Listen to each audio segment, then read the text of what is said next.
প্রবাসীদের আপনারা মনে করেন যে কাপড় চোপড় লাখিজ ব্রিক পিস, তারপরে যায় আপনার স্বর্ণ, তারপরে যায় ট্যাঙ্ক দুধ হইতে প্রবাসীদের কোনো কিছু খানা বাকি রইল না এই আমাদের বাংলাদেশ এয়ারপোর্টের ভিতরে। আসসালামু আলাইকুম রহমতুল্লাহি অবরাকাতু। সবাই কেমন আছেন?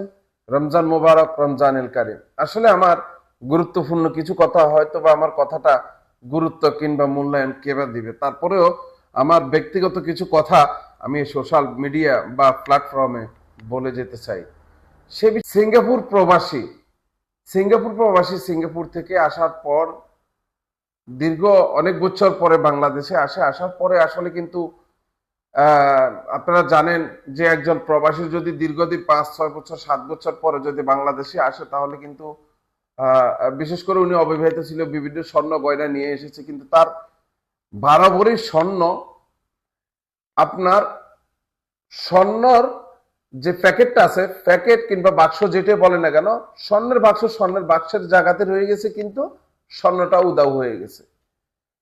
তাহলে কতটুকু দুঃখজনক একজন প্রবাসীর জন্য, আমরা যারা প্রবাসী আছি, আমাদের জন্য কতটুকু দুঃখজনক এই বিষয়। প্রত্যেকটি এয়ারপোর্টের ভিতরে ইমিগ্রেশন বলেন, আপনার কাউন্টার বলেন, বুকিং বলেন, এবং কি আপনার স্টোর বলেন, প্রত্যেকটি জায়গাতেই কিন্তু সিসি ক্যামেরা আওতাভুক্ত রয়েছে। যদি সিসি ক্যামেরার আওতাভুক্ত থেকে থাকে, তাহলে এই যে মালামালগুলো চুরি হয়ে যাচ্ছে, স্বর্ণ লুট হয়ে যাচ্ছে, স্বর্ণ নিয়ে যাচ্ছে, মোবাইল নিয়ে যাচ্ছে, মোবাইল চুরি হচ্ছে, প্রবাসীর মোবাইল পাওয়া যাচ্ছে না, তারপরে স্বর্ণ পাওয়া যাচ্ছে না, প্রবাসীর স্বর্ণ উধাও হয়ে গেছে, কিভাবে? জিন চালা হচ্ছে নাকি? আমি আসলে একটি কথা বলতে চাই, আকর্ষণ করতে চাই, কারণ দৃষ্টি আকর্ষণ করলেও বা কি হবে? প্রশাসন হচ্ছে যাই সরকারের গোলাম। তো প্রত্যেকটি সরকার যেভাবে দেশ চালানোর জন্য আদেশ নির্দেশ করবে, সেইভাবে তো দেশটা চলবে, এটাই স্বাভাবিক।